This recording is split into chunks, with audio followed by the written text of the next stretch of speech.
Let's talk about this because joining us in the studio is Mike Trace, and Mike heads the Forward Trust, helping people tackle the cycle of addiction and crime. Hello, Mike. Thanks for being with us. And down the line is Chris Farrimond. Chris is Director of Threat Leadership at the National Crime Agency. Thanks, Chris, for joining us too. Mike, if I can just start with you, £1 billion, that's a lot of money. What do you think of the plan? Well, certainly the money is welcome. The majority of it seems to be going into bolstering treatment and recovery for people struggling with addiction, and we very much welcome that. The £1 billion is over 3 years, but it's still a very chunky amount of money. The sector has declined a lot in the last 10 years. There's been a lot of cuts and a lot of reductions in quality of treatment, so this replenishment is really welcome. So just to clarify, that £1 billion is for 3 years, not for the whole 10 years? That's the 3 year. So there'll be more money coming in? Yeah, that's a spending review announcement for 3 years. So we know what we're getting for 3 years. Okay. That's good, and has to be spent well and wisely. Yeah, interesting when you look at the balance of funding, because we've got £780 million going to rehab, which is the sort of stuff that you do on the ground, and the rest of the money going to sort of crack down on crime and those county lines gangs. I mean, that does look like a lot of money's going into treatment. Is that where you think it should go? Yes, and any comprehensive drug strategy, because it's a very comprehensive, complicated problem, needs to cover supply side and demand side. And so some sort of balance is needed. Most of the research, and we've had this for many years, is the investment in treatment is the best investment of taxpayers' money a government can make, because you manage to turn lives around, people move away from crime, health is improved. So treatment's a good investment. All right, let's bring Chris in on this. Chris, we can see your mission there, leading the UK's fight to cut serious and organised crime. And of course, that includes the battle against drugs gangs as well. What do you hope you'll get from this strategy? Well, as you heard Mike say, actually, this is an end-to-end strategy. It covers the whole panoply from supply and demand. And from that point of view, we really welcome it, because 10 years, a 10-year strategy is a realistic period in which to turn the demand side around. And that's the only way that we can really get to the bottom of not just the drug supply, but all of the crimes that go with drugs. The violence, the guns, the stabbings, the robbery, and then all the bits around it, including the money laundering and everything else. It does feed a much bigger criminal ecosystem. And I'll pick up with you in a moment on county lines gangs and the emphasis on that, but I just want to bring in some of our viewers' thoughts, because they've been getting in touch, haven't they, Sia? Very much so, and it's so interesting. I think this is this rare occasion where you see the Tories that focus on rehabilitation, and it's really, really being picked up by our viewers.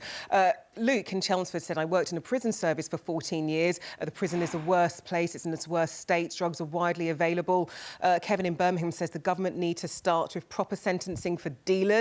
If people want the government to get tough, they want to get tough on the dealers. Andrew Barber in Southampton says rehab should not be classed as punishment, nor referred to as punishment. It's help or a lifeline for many. I think the wording needs to show positivity. We've got an anonymous message here. A friend has reached out for help as they are an addict, but it seems because he has a full-time job, no one is interested. And Jane in South London, I'm currently trying to stop my drug life.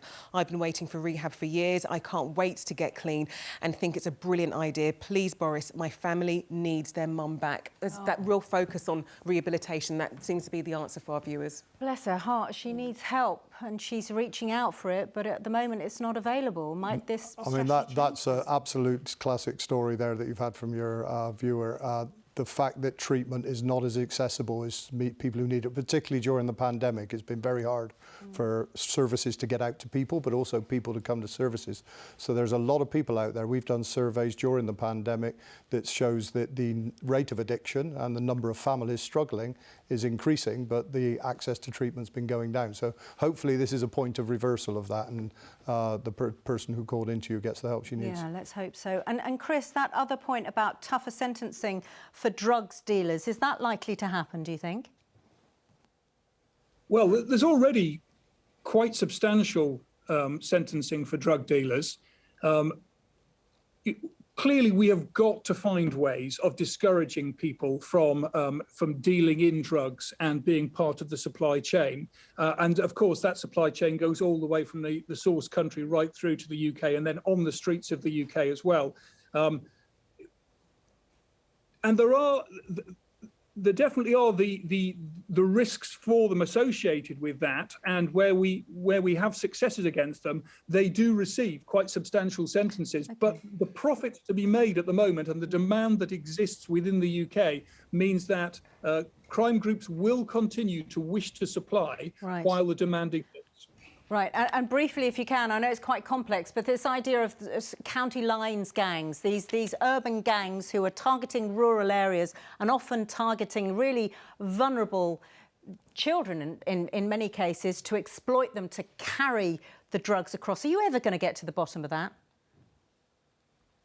Yes, the county line supply model is one which really preys on the most vulnerable in our society, from the courier side through to the cuckooing of premises of vulnerable people in county towns, and then supplying the most harmful of drugs, the heroin, crack cocaine, primarily. And that's why there's such an emphasis on this, because it is so important to get this right. Okay.